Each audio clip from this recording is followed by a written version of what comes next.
And we had heard Garrett Williams' name be thrown around as one of the most competitive cover corners in the NFL this year. Well, the jury's in after 7 weeks, which is a pretty large sample size.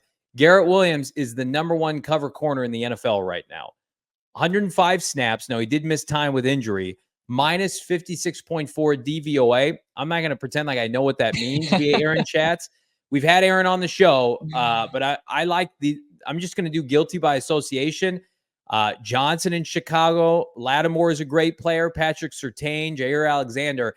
I mean, this is pretty stark coverage. Can you imagine how good he would be if the Cardinals had a pass rush? That's all I kept thinking looking at this. I mean, 21 has been tremendous this year. You couple that with some of the players that we talk about, Parrots and Michael Wilson, 2023 draft class shaping up to be pretty strong. Yeah, this was a guy that the Cardinals benefited from his unfortunate injury in his last season at Syracuse. And he was, I think maybe a fringe late first rounder, Correct. Most likely a second round guy. And the Cardinals got him late in the third round.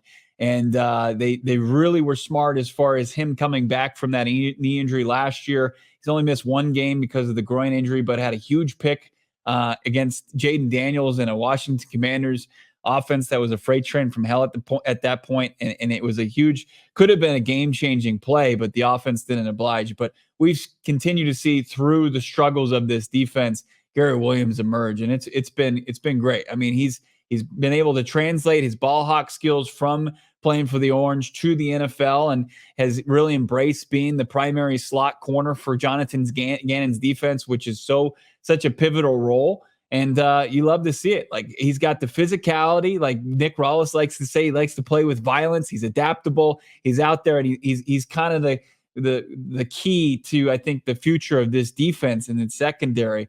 And he's already emerged. Even though I'm with you, I don't know what the hell those nerd numbers mean, but I know they're good, and he's in great company. Aaron knows the stuff. He's an analytical darling himself. He created Football Outsiders. And you watch Garrett Williams, and he's a really good player. Like, I know he got beat for a touchdown. He got beat for a touchdown against the Packers, but like anybody with a brain, Jordan Love had like 7 seconds to throw. Like half the time, the Green Bay game, it looked like 7-on-7 for Jordan Love. And I love that these numbers take that into an account. Like, he has been consistently one of their best, highest graded defensive players this year. I have so much optimism for this back seven long term. Like Taylor Demerson, Jalen Thompson, Garrett Williams, Max Melton. That's a hell of a foursome moving into 2025. And then we mentioned it. Mac Wilson's playing well. We'll see about Kaiser White long term. It's the front seven right now that needs a complete facelift. But here, you want me to give Monty Ossenfort his flowers? The secondary, again, despite the final scores of some of these games, I think has played very well. You look at like Detroit, for instance, Jared Goff in the second half, minimal, right? Like, I cannot imagine if the Cardinals ever get a semblance of a pass rush, some of these players playing big time snaps in the secondary for the Cardinals. Like, at some point, I want to see Max Melton start playing, every down defensively. I think we're trending toward that. I've talked enough about Taylor Demerson, his ability in the secondary like that. That's where this team is going to thrive. But man, they got to get help up front. But I mean, let's just talk about the 2023 draft class if we could, and specifically like the premium picks that they had. Paris Johnson Jr., if he doesn't make the Pro Bowl this year, it's a crime. According to PFF, he's a top 10 tackle in the NFL right now. I think he was like 9 or 10 on their most recent rankings. That's a surefire hit. He's everything you want. He's going to get big time money from the Bidwells, rightfully so. That's a hit. Then in the second round, Ojulari right now feels like a miss. Hopefully it works out, but you have to classify it as what it is. But then you had 2 third-rounders that have come out of the woodwork. Michael Wilson last year carries that baton into this year, and then Garrett Williams. I mean, you've got 3 immediate hits, in my opinion, in the top 100. Did they have a third-rounder last year, or was it just the 2? In 2023? Yeah.